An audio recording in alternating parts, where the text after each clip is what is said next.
Hello dear students, आज हम discuss करने जा रहे हैं थिन लेयर क्रोमेटोग्राफी, जिसको हम शॉर्टकट में कहते हैं TLC। ठीक है, ये क्रोमेटोग्राफी जो है ये इंट्रोड्यूस की थी इज़मेलो एंड श्रेबर, इन दो साइंटिस्ट ने दी थी ये, और इन्हें दिया था 1938 में। लेकिन उसको यूज़ किया गया बाद में और फर्दर डेवलप किया गया बाय कॉन्स्टन, गॉर्डन एंड मार्टिन इन 1944।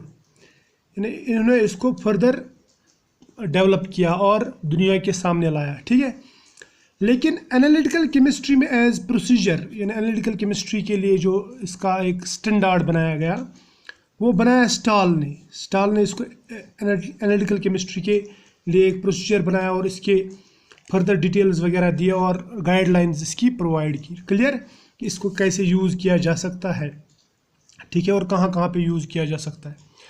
ये थिन लेयर क्रोमेटोग्राफी के नाम से ही पता चलता है कि हम यहाँ पे कोई थिन लेयर इस्तेमाल करते हैं। ठीक है, जो मैं आपको बताऊंगा। थिन लेयर तो वैसे पेपर क्रोमेटोग्राफी में भी यूज़ करते हैं हम, क्योंकि पेपर जो है पेपर क्रोमेटोग्राफी ये इसी के ऊपर बना है। इज़मेलो और श्रेबर ने पेपर के ऊपर ही पहली जो TLC बनाई, यानी पहला जो थिन लेयर क्रोमेटोग्राफी बनाया वो पेपर के ऊपर ही बनाया। लेकिन पेपर क्रोमेटोग्राफी और इसमें डिफरेंस क्या है?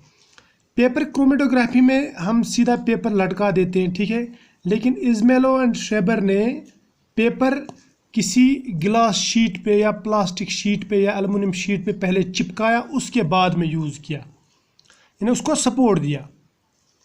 लेकिन आजकल जो यूज़ किया जाता है वो कुछ अलग तरीके से यूज़ किया जाता है और उसके लिए अलग मटेरियल हम लगाते हैं। तो आप ऐसा सोच सकते हैं कि ये जो क्रोमेटोग्राफी है it is like paper chromatography, अगर आप लोगों ने पेपर क्रोमेटोग्राफी पढ़ी है। लेकिन पेपर क्रोमेटोग्राफी और इसमें थोड़ा फ़र्क है, ये उससे सुपीरियर है और इसकी एप्लीकेशन ज़्यादा है as compared to paper chromatography. ये जो थिन लेयर क्रोमेटोग्राफी है इसको आप एनालिसिस और सेपरेशन दोनों के लिए इस्तेमाल करते हैं और इसके लिए सिंपल इक्विपमेंट लगता है, यानी सुपीरियर है, सिंपल इक्विपमेंट लगता है। इसके लिए टाइम भी शॉर्ट लगता है और आप इसको organic as well as inorganic samples के लिए इस्तेमाल कर सकते हैं, यानी आप ऑर्गेनिक मॉलिक्यूल्स या मेटल आयन्स वगैरह के लिए भी इसको इस्तेमाल कर सकते हैं। ठीक है, और इसमें आपके लिए चॉइस है, यानी आप पेपर क्रोमेटोग्राफी में स्टेशनरी फेज सिर्फ पेपर रखते हैं, लेकिन यहाँ पे आपको डिफरेंट चॉइसेस हैं। आप सिलिका जेल, पेपर, एलुमिना या फिर कीजल गुर या मैग्नीशियम ऑक्साइड वगैरह उनको यूज़ कर सकते हैं एज स्टेशनरी फेज। ठीक है, ये मैं बताऊंगा, आपको पूरा समझा दूंगा। और इसमें इजीली और अर्ली रिकवरी होती है, यानी सैंपल को आप इजीली रिकवर कर सकते हैं और जल्दी रिकवर कर सकते हैं। और इसमें विजुअलाइजेशन यानी देखना भी बहुत ईजी है। ठीक है, इसको आप अगर आप सेपरेशन के बाद में जो आपको स्पॉट्स आते हैं ना, स्पॉट्स ये आपको इजीली दिख जाते हैं, यानी ये पेपर क्रोमेटोग्राफी के मुकाबले में ये आसान है। ठीक है, और सेंसिटिव भी है ये। ठीक है, और इसमें आप थिकनेस वेरी कर सकते हैं, यानी आप जो थिन लेयर है वो डिफरेंट थिकनेसेस की बना सकते हैं आपकी रिक्वायरमेंट के हिसाब से। लेकिन जनरल जो थिकनेस लगाते हैं हम थिन लेयर क्रोमेटोग्राफी में वो रहता है 0.25 मिलीमीटर mm, या आप बोल सकते हैं 250 माइक्रोमीटर भी बोल सकते हैं इसको। ठीक है, इतना थिकनेस होता है। और ये जो थिन लेयर्स हैं ये केमिकली इनर्ट रहते हैं। ठीक है, जैसे अगर आप यानी मैं इसको बोलूँगा कि ये केमिकली इनर्ट स्टेशनरी फेज रहता है इसमें। अगर आप पेपर लेंगे, पेपर को आप सल्फ्यूरिक एसिड में डिप नहीं कर सकते, वो जल जाता है, चेयरिंग हो जाती है उसकी। ठीक है, लेकिन अगर आप थिन लेयर बनाएंगे सिलिका की तो सल्फ्यूरिक एसिड से इस पर कोई फ़र्क नहीं पड़ता। तो सबसे पहले मैं आपको बताऊंगा इसका प्रिंसिपल और उसके बाद में उसकी टेक्निक, इसको हम इस्तेमाल कैसे करते हैं, और उसके बाद में इसकी थोड़ी सी एप्लीकेशंस बताऊंगा। ये बिल्कुल हम शॉर्टकट में बताएंगे, shortcut in the sense come time में बताएंगे, लेकिन आई होप कि आप एंड तक देखेंगे और इसको पूरा समझेंगे। ठीक है, तो सबसे पहले हम इसका प्रिंसिपल देखते हैं, यानी ये कौन सी प्रिंसिपल्स पे काम करता है। देखो ये भी सेपरेशन का एक प्रोसेस है, ठीक है। इसमें हम दो कंपोनेंट सेपरेट करते हैं या दो से ज़्यादा कंपोनेंट सेपरेट करते हैं। यानी मान लीजिए हमारे पास में एक मिक्सचर ऑफ कंपोनेंट से कंपाउंड से ये एक सैंपल में है और हमें ये कंपोनेंट्स अलग अलग चाहिए, ठीक है। हम इनको सेपरेट कर सकते हैं। किसके बेसिस पे सेपरेट कर सकते हैं? हम इसको सेपरेट कर सकते हैं on distribution basis. That mixture is distributed between stationary phase and flowing mobile phase। समझ में आया? यहाँ पे मैं लिखा it is a process of separation of components of a mixture यानी solute that are distributed between a stationary phase and a flowing mobile phase. तो ये टेक्निक मैं आपको समझा दूंगा। यानी यहाँ पे क्या होता है, यहाँ पे जो इसका जो प्रिंसिपल है वो ये है कि हम एक स्टेशनरी फेज लेते हैं, यानी एक थिन लेयर लेते हैं किसी सॉलिड का, जैसे सिलिका का, उसके ऊपर सैंपल लगा देते हैं। सैंपल के बाद में इसके ऊपर सॉल्वेंट रन करा देते हैं और उसमें क्या होता है, सॉल्वेंट और इस स्टेशनरी फेज के बीच में डिस्ट्रीब्यूशन हो जाती है सैंपल की, यानी कंपोनेंट्स की। अब इसमें से जो कंपोनेंट सॉल्वेंट को पसंद करेगा वो ज़्यादा फ्लो होगा और जो इस स्टेशनरी फेज को पसंद करेगा वो पीछे रह जाएगा, यानी अलग अलग हो जाएंगे, ठीक है। तो ये हम देखेंगे, इसका प्रिंसिपल है। अब इसकी टेक्निक बताता हूँ मैं आपको सबसे पहले, ठीक है।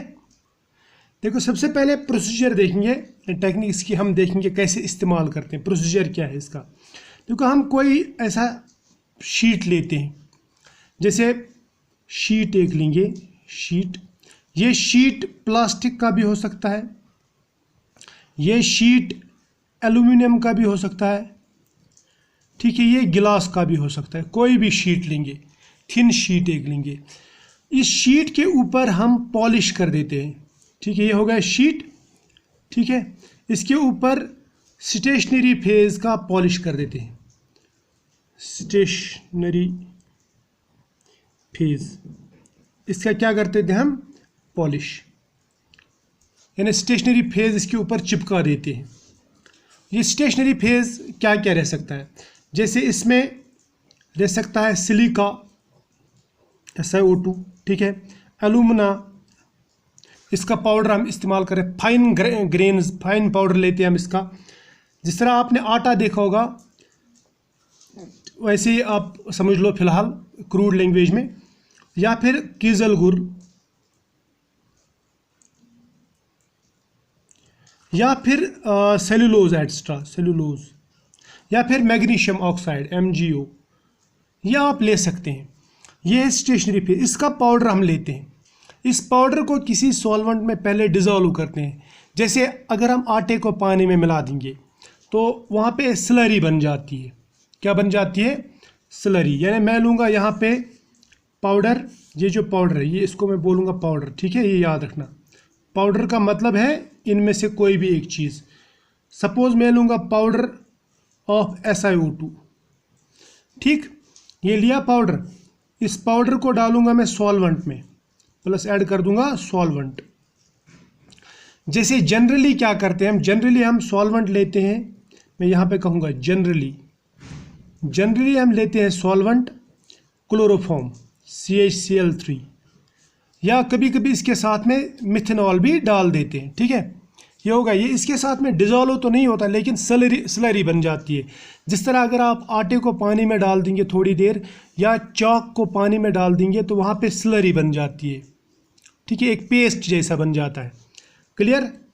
तो ये जो स्लरी बन गया ये देगा आपको स्लरी, और मैं बोलूँगा और पेस्ट, ठीक है। आपने टूथपेस्ट देखा होगा उसकी जैसे, उससे पतला भी बना सकते हैं, ठीक है। ये बन गया यहाँ तक। उसके बाद में क्या करते हैं, ये जो शीट हमने लिया ना, ये शीट, इनमें से कोई भी शीट जो आप यूज़ करते हैं उसके अंदर उसको डिप कर दो। मान लीजिए ये है हमारे पास शीट, ठीक, और यहाँ पे हमने लिया स्लरी, इसको मैं अलग कलर से बना दूंगा। इसमें स्लरी है, ये स्लरी है यहाँ पे, ठीक, इसको मैं बोलूँगा स्लरी। ये हमारे पास शीट, ठीक, अब मैं इसको इसके अंदर डिप कर दूंगा। इसके अंदर क्या करेंगे, डिप। ये एक तरीका है, मैं बताऊंगा कैसे।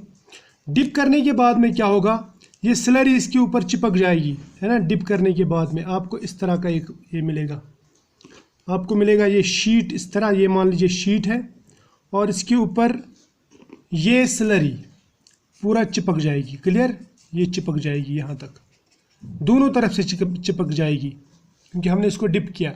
एक तरफ से आप साफ कर दो, दूसरी तरफ से रहने दो, ठीक है। स्लरी जो है ये सिलिका वगैरह, अगर ये अच्छी तरह से नहीं चिपकता, इसके अंदर आप डाल सकते हैं calcium sulphate. Calcium sulphate, calcium sulphate क्या करता है, ये यूज़ होता, CaSO4 लिखूंगा मैं, ये यूज़ होता है एज बाइंडर, याद रखना, ठीक है। अगर थोड़ा लेंथी भी हो गया लेक्चर, लेकिन पूरा समझना। ये बना दिया, ये एक तरीका है बनाने का। या फिर आप स्लरी को शीट पे सीधा डालो और उसके बाद में इसको फैलाओ ऐसे, ठीक है। या हमारे पास में स्प्रेडर वगैरह लेते रहते हैं, उनसे आप इसके ऊपर चिपका सकते हैं। लेकिन ये लैब में बनाने का तरीका है। लेकिन आजकल रेडीमेड TLCs आती है। जैसे मैं आपको एक TLC दिखाता हूँ, ये है शीट एक मेरे पास। ये जो शीट है ना, ये थिन लेयर क्रोमेटोग्राफी का शीट है। इसको देखो इस तरफ और यहाँ इस तरफ भी देखो, ये ऐसे फोल्ड भी होता है। ये एल्युमिनियम है, इस तरफ एल्युमिनियम है ये। और अगर आप इस तरफ देखोगे, ये इसके ऊपर सिलिका है, सिलिका चिपकाया हुआ, ये सिलिका पॉलिश है। और ये इसकी जो थिकनेस है ना, सिलिका पॉलिश की थिकनेस है बहुत कम है, 0.25 mm की थिकनेस है ये। तो ये बन गई, इसको बोलेंगे हम थिन लेयर। ऊपर जो सिलिका की पॉलिश इस पे लगाई है ना, जिस तरह हम घर में POP करते हैं, उसी तरह ये पॉलिश लगा हुआ है इसमें। इसको हम बोलते हैं थिन लेयर। क्या बोलते हैं, थिन लेयर। और इस थिन लेयर के ही ऊपर हम पूरी क्रोमेटोग्राफी करते हैं। क्लियर, इसीलिए हम इसको बोलते हैं थिन लेयर क्रोमेटोग्राफी। अब देखो, अभी हमने प्रोसीजर स्टार्ट नहीं किया, मैं सिंपली बताना चाहता हूँ आपको। ये जो थिन लेयर है ना, ये तो इसके ऊपर बाइंड है, लेकिन अगर आप दीवार पे भी देखेंगे, उसमें कहीं पे पानी लगाओ तो वो फैल जाता है। इसमें भी अगर आप कहीं पे पानी लगाएंगे ना, ये फैल जाता है। ये देखो, ये पाउडर है, ये वाला, ये फाइन पाउडर है, ये आपको दिख रहा होगा। ये देखो, ये फाइन पाउडर है, ये वाला फाइन पाउडर है, ये आटे की तरह है, ठीक है। तो इसमें छोटे छोटे बारीक, जो आप आँख से नहीं देखते, इसमें छोटे छोटे चैनल्स रह जाते हैं, बीच में स्पेस रह जाती है। वो स्पेस दिखाऊंगा मैं आपको थ्योरेटिकली। अब मान लीजिए ये है TLC प्लेट, ठीक है, TLC प्लेट। इसके ऊपर सिलिका चिपका हुआ है और इन सिलिका पार्टिकल्स के बीच में स्पेस है ना। ये मैं ऐसे बनाऊंगा, मैं थोड़ा सा बनाऊंगा। देखो, ये जो स्पेस है ना, ये space, this space acts as capillary, ये याद रखना, ठीक है। और सिलिका जो रहता है, सिलिका, मैं सिलिका ही एग्जांपल ले रहा हूँ यहाँ पे।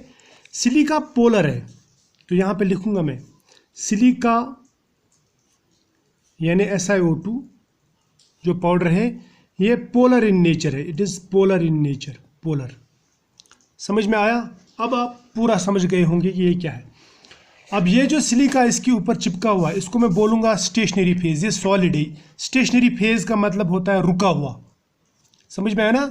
तो ये स्टेशनरी फेज, इसको बोलूँगा मैं, ये है SP यानी स्टेशनरी फेज, ये है SP स्टेशनरी फेज। हम अब बन गई हमारी TLC, यानी हमने देखा कि ये थिन लेयर कैसी रहती है, ठीक है। अब हम इसको देखेंगे, इसको यूज़ कैसे करेंगे, ठीक, ये आपको समझना है पहले। तो ये मैं आपको नेक्स्ट पेज पे समझाता हूँ।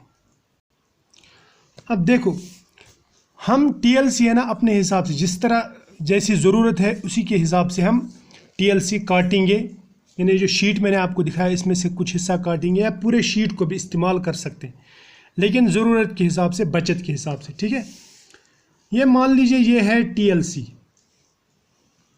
यानी ये TLC प्लेट है। क्लियर? इसका ये एक एज है, ये दूसरा एज है, ये चौड़ी कम है, लंबी ज़्यादा है। ये TLC प्लेट, ये प्लेट मैंने काटी। क्लियर? अब हमारे पास में एक सैंपल है, सैंपल मतलब सोल्यूट है हमारे पास में। इस सैंपल को हमें सेपरेट करना है। मान लीजिए इसमें कंपोनेंट है, दो कंपोनेंट, इसमें कंपोनेंट है ए और दूसरा कंपोनेंट है इसमें बी। लेकिन ये दोनों कंपोनेंट आपस में मिक्स हुए हैं, मिले हुए हैं। ये दो से ज़्यादा कंपोनेंट भी रह सकते हैं। हमको तो ये एक सब्सटेंस दिख रही है, लेकिन ये जो सैंपल है इसमें दो कंपोनेंट्स है, इनको हमें अलग अलग करना है। ठीक है, क्लियर? तो इनको अलग करने के लिए क्या करेंगे, इसके लिए मैं आपको बताता हूँ तरीका। देखो, सबसे पहले हम इस TLC के ऊपर यहाँ पे एक साइड से, यानी एक एज से, ये इसका एज है ना, इसकी एक एज से ऊपर 0.5 सेंटीमीटर जाएंगे हम। 0.5 सेंटीमीटर यहाँ से यहाँ तक जो डिस्टेंस है 0.5 सेंटीमीटर। ये आप मेजर करके नहीं, आप अंदाजे से लगा सकते हैं, ऑलमोस्ट 0.5 सेंटीमीटर। ठीक, तो ये लाइन है ना, इसको हम पेंसिल से ड्रा करेंगे। ये लाइन है, एक लाइन डाल देंगे पेंसिल से, इसको आप बोलेंगे ओरिजिन लाइन। क्या बोलेंगे? Origin line. ये याद रखना है आपको। ठीक, इसके बाद क्या करेंगे, इसके बाद में जो सैंपल आपको सेपरेट करना है, मान लीजिए हमारे पास में सैंपल है ए और बी, इसका मिक्सचर है। ये सैंपल आप इसके ऊपर यहाँ पे डालेंगे। ठीक, लेकिन याद रहे जो सैंपल है, इस सैंपल को आप सबसे पहले डाइल्यूट करेंगे। इसमें से थोड़ा सा लेंगे, स्मॉल पिंच लेंगे इस सैंपल का, और उसको डाइल्यूट करेंगे। कितना डाइल्यूट करेंगे? 0.1 to 1%। बहुत डाइल्यूट करेंगे। अगर आपने डाइल्यूट किया तो TLC अच्छी हो जाएगी। अगर आपने कंसनट्रेटेड लिया, क्या लिया? कंसनट्रेटेड, यानी डायरेक्ट सैंपल लिया, तो फिर इसमें टेलिंग हो जाएगी। वो बताऊंगा टेलिंग क्या होता है। पहले आप यहाँ पे देखो, ये लिया सैंपल, इसके ऊपर डाल दिया। क्लियर? उसके बाद में ये जो TLC प्लेट है, इसको ड्राई करने के बाद में आप डालेंगे एक चेम्बर में, उसको बोलते हैं हम डेवलपिंग चेम्बर। ये एक चेम्बर है, ये चेम्बर है।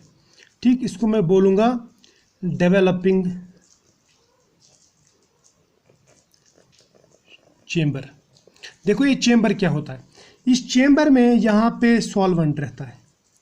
क्या रहता है? सॉल्वेंट। और सॉल्वेंट कौन सा रहता है, ये डिपेंड करता है कि हमारा सैंपल कैसा है। अगर सैंपल आपको मालूम है किस तरह का है, तो उसके लिए आपको मालूम है कि सॉल्वेंट कैसा लगेगा। इन केस अगर आपको सैंपल की कुछ पता नहीं, फिर आप ट्राई करते हैं। ट्राई क्या करते हैं, आप इस सॉल्वेंट की जो पोलरिटी है वो चेंज करते रहते हैं। उसको बोलते हैं सॉल्वेंट स्ट्रेंथ। यानी ये सॉल्वेंट है, सॉल्वेंट को लेते हैं आप on the basis of solvent strength या polarity of solvent. For example, अगर मुझे केमिस्ट्री में जहाँ पे मैं अपनी बात बताता हूँ, हम जब कंपाउंड्स बनाते थे, हम जनरली पहले ट्राई करते थे हेक्सेन प्लस इथाइल एसीटेट। ये दो सॉल्वेंट्स, यानी आप बाइनरी मिक्सचर भी ले सकते हैं, दो सॉल्वेंट्स का मिक्सचर, या सिंगल सॉल्वेंट भी ले सकते हैं आप। ये है नॉन पोलर और ये है पोलर। अगर आपका सैंपल पोलर है तो इसकी क्वांटिटी बढ़ानी है, अगर सैंपल नॉन पोलर है तो इसकी क्वांटिटी बढ़ानी है। तो जनरली जब हम स्टार्ट करते हैं, हम करते हैं 90:10 रेशो से स्टार्ट, या इससे कम भी कर सकते हैं, वो डिपेंड करता है सैंपल कैसे। अब छोड़ो, ये हो गया। अब सॉल्वेंट क्या है, सॉल्वेंट सिलेक्शन होती है on the basis of polarity. इतना सॉल्वेंट हमने डाल दिया इसमें। क्लियर? लेकिन याद रहे सॉल्वेंट सिर्फ उतना ही डालना है कि ये जो स्पॉट है ये इसके अंदर डिप नहीं होना चाहिए, ये स्पॉट सॉल्वेंट लेयर से ऊपर ही रहना चाहिए। क्लियर? ये डाल दिया सॉल्वेंट। ठीक, ये है डेवलपिंग चेम्बर, या आप इसको सिंपली डेवलपिंग टैंक भी बोल सकते हैं, और टैंक या जार भी बोल सकते हैं। ठीक, ये हो गया। इसके अंदर आप ये TLC प्लेट जो आपने ली, या आप डिप करेंगे इसके अंदर। ये जो TLC प्लेट आपने ली ना, इसको आप इसके अंदर डिप करेंगे। लेकिन याद रहे ये जो स्पॉट है, ये जो हमने स्पॉट लगाया था, ये सॉल्वेंट लेयर के ऊपर ही रहना चाहिए, ये इसमें डिप नहीं होना चाहिए। ठीक, उसके बाद में इसको आप ऊपर से लिड लगा देते हैं, यानी बंद कर देते हैं, कवर लगा देते हैं, इसको बोलते हैं लिड। जैसे वॉच गिलास लगाते हैं, फॉर एग्जांपल वॉच गिलास, यानी गिलास का एक लगा सकते हैं आप शीट वगैरह भी, ताकि ये बंद रह जाए, इससे ये सॉल्वेंट इवोपरेट ना हो जाए। और कभी कभी हम इसके अंदर यहाँ पे रखूँगा मैं, ऐसे फिल्टर पेपर भी रख देते हैं। फिल्टर पेपर क्या करता है, ये सॉल्वेंट इसके थ्रू राइज होता है और यहाँ तक जाता है, इससे ये जो चेम्बर है ना ये सेचुरेट रहता है, यानी यहाँ से यहाँ तक सॉल्वेंट भर जाता है, ताकि ये जो है ना ये ड्राई नहीं होना चाहिए ड्यूरिंग डेवलपमेंट। मैं बताऊंगा क्या। देखो ये जो सॉल्वेंट है, सॉल्वेंट इसको हम बोलते हैं मोबाइल फेज। क्या बोलते हैं? Mobile phase. अब यहाँ पे जो इसके ऊपर जो लेयर चिपकी हुई है उसको क्या बोलेंगे? Stationary phase. क्या बोलेंगे? स्टेशनरी फेज, यानी रुका हुआ फेज। और मोबाइल फेज मीन चलता हुआ फेज। अब देखो ये सॉल्वेंट थ्रू कैपिलरी एक्शन इसके ऊपर रन हो जाएगा, यानी ऊपर चढ़ना शुरू हो जाएगा। जिस तरह आप कहीं पे पेपर या कुछ रख दो या दीवार के नीचे अगर कहीं पे पानी है तो वो पानी ऊपर चलते रहता है, यानी कैपिलरी एक्शन के थ्रू वो चलते रहता है, फ्लो होता है। क्लियर? अब ये फ्लो जब यहाँ तक पहुँच जाए, मान लीजिए यहाँ तक इस एज के नज़दीक पहुँच जाए तो हम स्टॉप कर देते हैं, यानी हम TLC को बाहर निकाल देते हैं। अब क्वेश्चन है कि ये जो यहाँ पे हमने रखा ना ये फिल्टर पेपर, इसका क्या काम है? फिल्टर पेपर यहाँ से यहाँ तक मॉइस्ट रहता है, मॉइस्ट होने की वजह से इसमें सॉल्वेंट के वेपर्स रह जाते हैं, यानी ये टैंक जो है इसका एटमॉस्फेयर सॉल्वेंट से सेचुरेट हो जाता है, सॉल्वेंट वेपर्स से, ताकि ये TLC कैपिलरी एक्शन के दौरान ड्राई ना हो जाए, ये स्मूथ चले। क्लियर? समझ में आया ना? अब ये जब हो गया आफ्टर डेवलपमेंट, यानी यहाँ से यहाँ तक जब हो गया, ठीक है, इसको बोलूँगा मैं आफ्टर डेवलपमेंट, यानी जब पूरा TLC डेवलप हो गया। अब देखो इसको क्या करते हैं हम, ये TLC को निकालते हैं बाहर। ठीक, ये इसकी बेस लाइन थी। क्लियर? यानी ओरिजिन लाइन, आप इसको बेस लाइन भी बोल सकते हैं या ओरिजिन लाइन। ये देखते हैं, ये वाली, सॉरी, यहाँ से लेके यहाँ तक, इस लाइन तक, ये कौन सी लाइन है? जहाँ तक सॉल्वेंट आया, इसको मैं बोलूँगा ये है सॉल्वेंट फ्रंट। सॉल्वेंट फ्रंट, इसको आप निशान रखेंगे सॉल्वेंट फ्रंट को।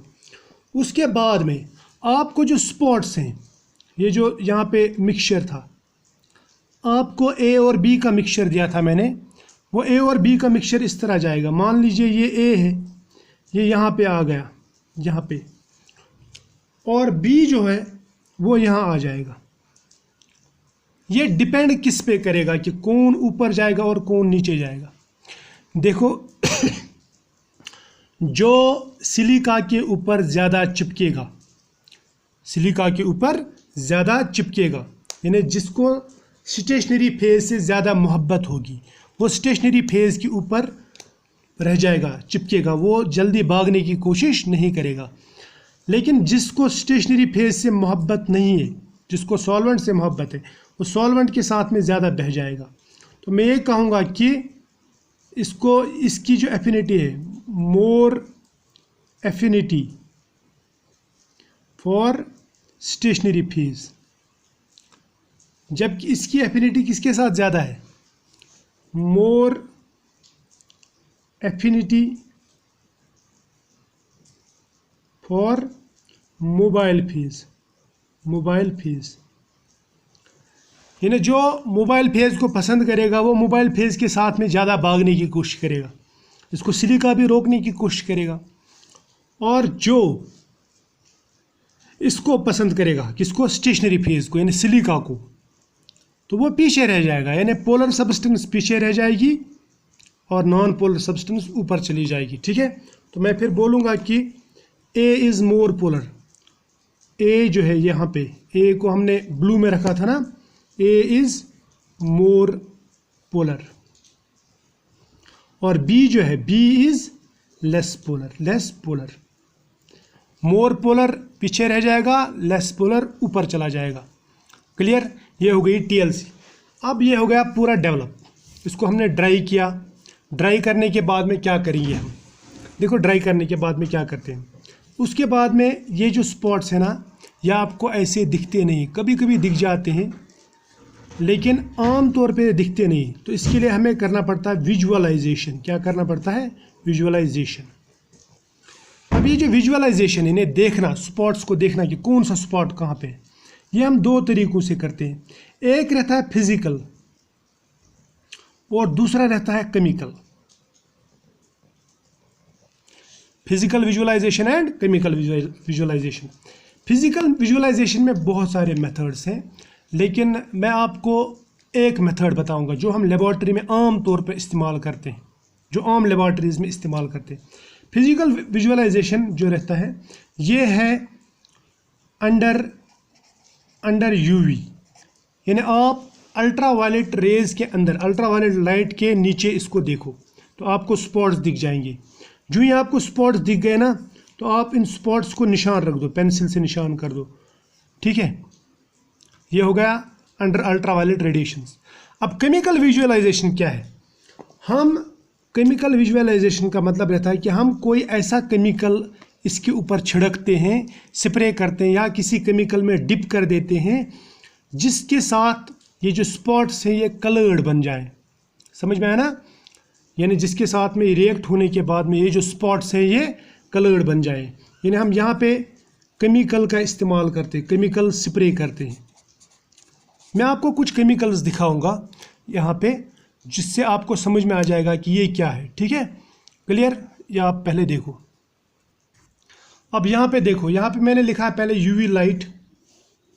तो यूवी लाइट उन कंपाउंड्स के लिए लगता है जो यूवी एक्टिव होंगे, जैसे एरोमेटिक कंपाउंड्स है या जिनमें अनसेचुरेशन रहती है ना, डबल बॉन्ड्स रहते हैं। ठीक है, तो ये हो गया एक। उसके बाद में फॉस्फोमोलिबिडिक एसिड में डिप कर सकते हैं आप TLC, और इसके बाद में उसको हीट करो। तो ये बहुत सारे ऑर्गेनिक कंपाउंड्स के लिए हम इस्तेमाल करते हैं। और यहाँ पे ये डार्क ब्लू कलर बनता है, डार्क, देखो ऐसे डार्क ब्लू कलर दिखता है, ऐसे स्पॉट्स दिखते हैं आपको, जिससे आप अंदाज़ा लगा सकते हैं कि इसमें कितने कंपोनेंट्स हैं। जैसे ये TLC है, इसमें आपको यहाँ पे स्पॉट दिख जाएगा, यहाँ पे स्पॉट दिख जाएगा, तो समझ लेना कि 2 कंपोनेंट्स हैं। अगर आपको ऐसे 3 स्पॉट्स दिख गए, यहाँ पे एक, यहाँ पे एक, यहाँ पे, तो 3 कंपोनेंट्स। जितने स्पॉट्स उतने कंपोनेंट्स। आगे भी मैं बताऊंगा और क्या है इसमें। इस तरह से कंसनट्रेटेड सल्फ्यूरिक एसिड, ये भी हम आम तौर पर इस्तेमाल करते हैं इन्हें जनरल ऑर्गेनिक कंपाउंड्स के लिए।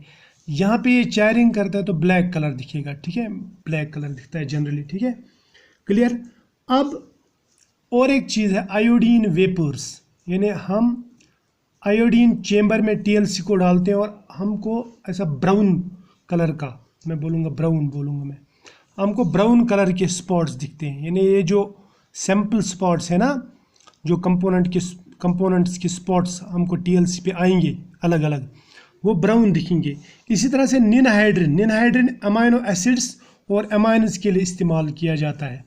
क्लियर? और इसमें पिंक टू पर्पल कलर आपको दिखेगा। चलो, कलर थोड़े बहुत चेंज भी हो जाते हैं, इसलिए इस पर ज़्यादा ध्यान नहीं देंगे हम। तो फिलहाल हम देखेंगे स्पॉट्स कैसे आते हैं। क्लियर? लेकिन अगर आप एडवांस टेक्निक्स देखना चाहेंगे ना, अगर आप थोड़े से इसमें ट्रेन हैं, तो ये कलर पे आप बहुत कुछ पता लगा सकते हैं, आपको फ़ायदा हो जाता है। इस तरह से 2,4-DNP बोलते हैं इसको, या 2,4-डायनाइट्रोफिनाइल हाइड्राजीन, ये कार्बोनिल कंपाउंड्स के लिए लगता है। ठीक है, इन्हें कार्बोनिल कंपाउंड्स के लिए लगता है ये। ठीक है, इसमें अक्सर आपको कलर जो है ऑरेंज दिखता है, ऑरेंज कलर आ जाता है। ठीक है, और है ब्रोमोक्रिजोल ग्रीन, ये भी ऑर्गेनिक कंपाउंड्स के लिए लगता है। ये आपको देगा येलो कलर्स, यानी स्पॉट जो है ना वो आपको येलो दिखेंगे। ठीक, यहाँ पे ये देखो, ये कुछ स्पेसिफिक है इसमें, जैसे कार्बोनिल के लिए स्पेसिफिक, एमाइनो ग्रुप्स के लिए, एमाइनो एसिड्स के लिए स्पेसिफिक। उनसे आप पता लगा सकते हैं कि ये कंपाउंड इसमें है कि नहीं, है ना। बहुत फ़ायदा है इससे। और फ्लोरिसीन, ये भी तकरीबन सभी ऑर्गेनिक कंपाउंड, यानी बहुत सारे ऑर्गेनिक कंपाउंड्स के लिए ये इस्तेमाल किया जाता है, ठीक है। फ्लोरिसीन, क्लियर। ये हो गया एक। ये भी आपको येलो ग्रीन कलर देता है, येलो, इसको लिखूंगा येलो ग्रीन, ऐसे इन स्पॉट्स का कलर येलो ग्रीन हो जाता है। उसके बाद में वैनिलीन प्लस सल्फ्यूरिक एसिड दोनों का मिक्सचर लेते हैं हम। ये अल्कोहल्स और कीटोन्स के लिए लगता है, समझ में है ना।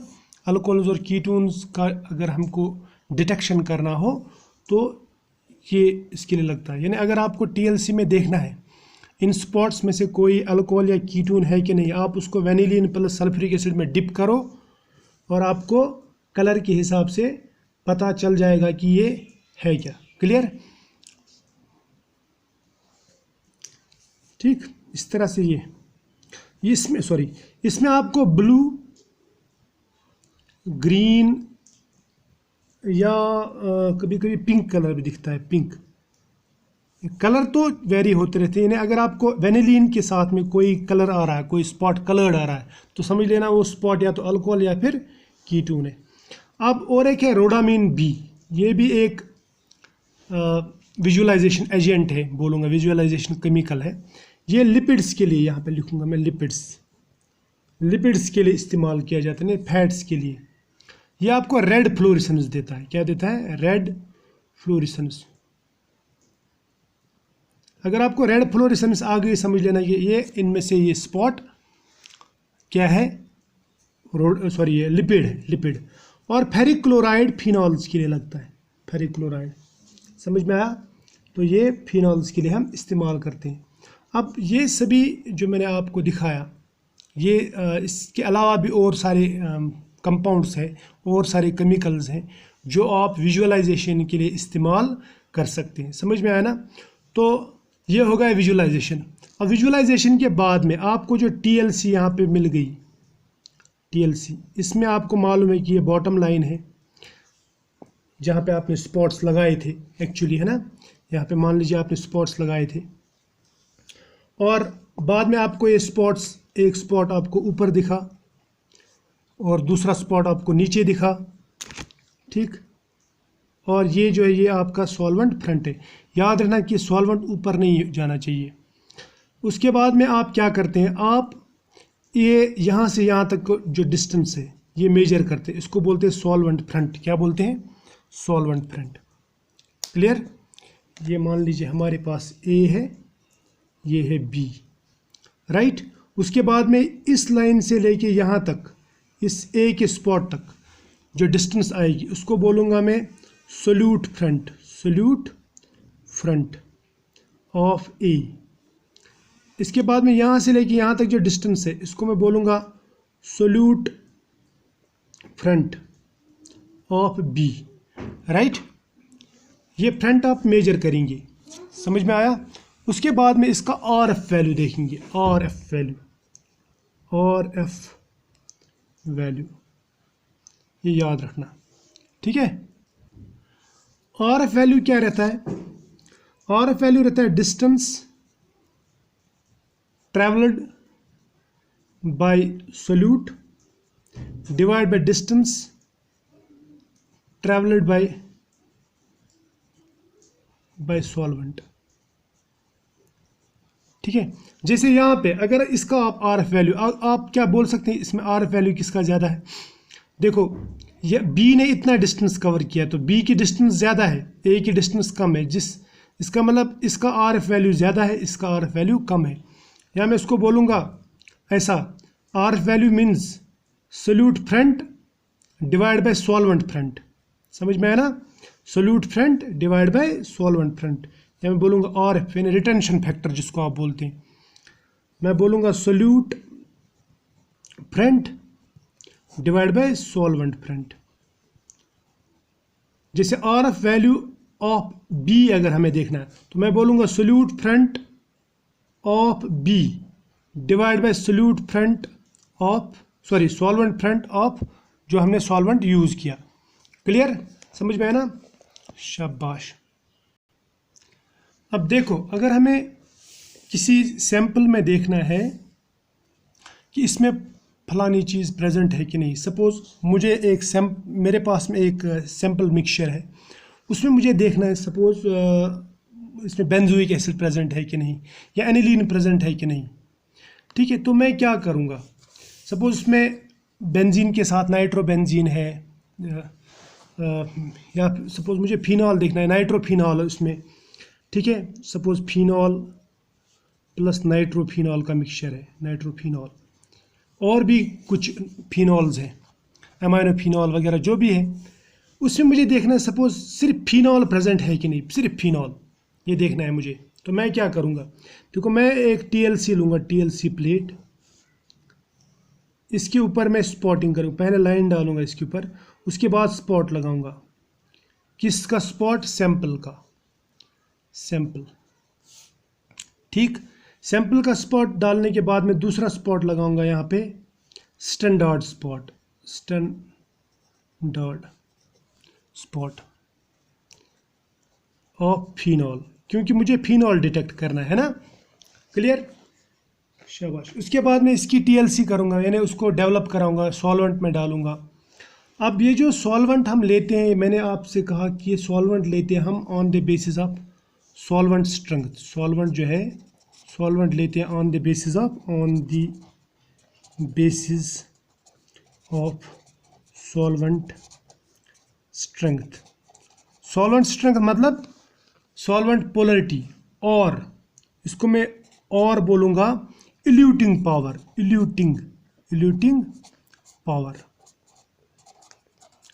इन्हें इल्यूट कितना करता है। इल्यूट मतलब इसको सैंपल को कितना बहा के ले जाता है, उसको बोलते हैं इल्यूजन। ठीक है, इल्यूट करना, समझ में आया। अब देखो, अब मेरे पास में इस ये जो हमने बनाया यहाँ पे, ये जो सैंपल है, ये वाला, ये सैंपल है ना, इसको मैं लिखूँगा पहले सैंपल, ये सैंपल है। अब सैंपल में मुझे 3 स्पॉट्स आते हैं, एक स्पॉट आता है इधर, और दूसरा स्पॉट मुझे मिलता है यहाँ पे, और तीसरा स्पॉट मिलता है मुझे यहाँ पे। आफ्टर इल्यूजन, आफ्टर डेवलपमेंट बोलता हूँ मैं, TLC कंप्लीट करने के बाद में मुझे 3 स्पॉट्स मिलते हैं, 1 2 3 विजुअलाइजेशन के बाद में, पूरा प्रोसीजर करने के बाद में स्पॉट्स 3 मिलते हैं। अब इसमें से मुझे फिनॉल देखना है। अब मुझे एक स्पॉट आता है यहाँ पे, ऐसे, समझ में आया।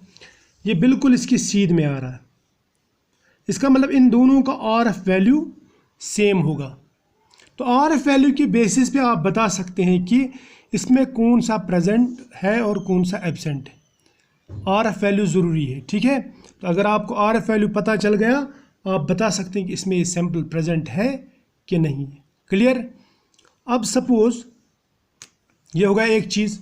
अब आपको और एक TLC दिखाता हूँ मैं। ये मान लीजिए ये है TLC, ठीक। अब TLC हमने डेवलप की, लेकिन डेवलप करने के बाद में, ये हमने TLC डेवलप की, डेवलप करने के बाद में आपको इस तरह इसमें दिख रहा है, इस तरह स्पॉट। इसको बोलते हैं टेलिंग। क्या बोलते हैं इसको? टेलिंग। ये याद रखना, ये कुछ बेसिक टर्म्स हैं जो मैं आपको बता रहा हूँ। टेलिंग का रीज़न क्या है? वाई दिस टेलिंग, ऐसा क्यों हुआ? टेलिंग का रीज़न जो रहता है वो, उसमें एक रीज़न ये है कि सैंपल कंसंट्रेटेड है, सैंपल कंसंट्रेटेड है। सैंपल कंसंट्रेटेड है तो क्या हुआ? सैंपल कंसंट्रेशन यहाँ, उससे क्या होता है, यहाँ पे जो सिलिका है वो सुपर सैचुरेट हो जाता है, सुपर सैचुरेट। समझ में आया? अगर सुपर सैचुरेट हो गया, सुपर सैचुरेट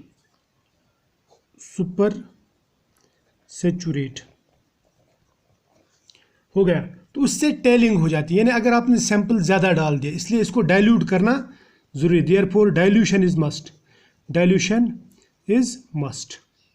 डाइल्यूशन नहीं होगी तो टेलिंग आ जाएगी। ये हो गया एक रीज़न। दूसरा रीज़न क्या हो सकता है? दूसरा रीज़न हो सकता है कि यहाँ पे एड्जॉर्प्शन ज़्यादा होगी, ये एक रीज़न। दूसरा रीज़न है स्ट्रॉन्ग एडजॉर्प्शन, या मैं बोलूँगा स्ट्रॉन्ग जॉर्प्शन ऑफ सैंपल ऑन जॉर्पेंट या ऑन स्टेशनरी फेज। यानी स्टेशनरी फेज के ऊपर ये पूरा चिपक गया, इसलिए बाहर जाना नहीं चाहता, यानी जल्दी भागना नहीं चाहता। ठीक है, ये दूसरा रीज़न है। तो ये हो गए टेलिंग के रीज़न। ये आपको मैंने समझाया, इल्यूटिंग पावर आपको समझ में आया, टेलिंग का रीज़न समझ में आया। और एक चीज़ जो मैं आपको बताना चाहता हूँ, that is 2 dimensional TLC। 2 dimensional TLC।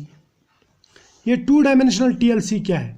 देखो, इस TLC में हम क्या करते हैं, पहले सपोज यहाँ पे मैं ऐसे लगाऊंगा स्पॉट, इस पॉइंट पे स्पॉट लगाऊंगा। ठीक है, ये रन हो जाएगा। ठीक, रन होने के बाद में रन हो जाएगा। मान लीजिए ये यहाँ तक गया, एक स्पॉट यहाँ तक आया, उसके बाद में इसको मैं 90 डिग्री रोटेट करूँगा, 90 डिग्री रोटेट। और इस TLC को बाद में ऐसे लगाएंगे हम। ये TLC थी ना, ये तो यहाँ पे मैंने एक लाइन डाली थी, यहाँ से स्पॉट गया इधर इधर इधर। ठीक, मान लीजिए 3 स्पॉट आ गए। बाद में इसको मैं 90 डिग्री पे ले जाने के बाद में यहाँ से दोबारा रन करूँगा, तो ये फिर से डेवलप होगी और यहाँ पे ऐसे स्पॉट देगा। ठीक है, ठीक, समझ में आया? उसको बोलते हैं 2 डायमेंशनल TLC। तो आई होप ये जो मैंने अभी तक पढ़ा आपको, हालांकि मैंने सिर्फ आपको बेसिक्स पढ़ा है, ज़्यादा डीप नहीं गया मैं। आई होप ये जो पढ़ा है ये काफ़ी है आपके समझने के लिए। आपको TLC समझना है, इसमें होता क्या है, और एग्ज़ाम में इसी तरह लिखना है। बाकी बुक्स भी ज़रूर कंसल्ट किया करो, और अगर अच्छा लगे वीडियो तो इसको लाइक किया करो, शेयर किया करो, और ठीक है, तो सब्सक्राइब तो आपने किया ही होगा। चलो आज इतना ही, बाय।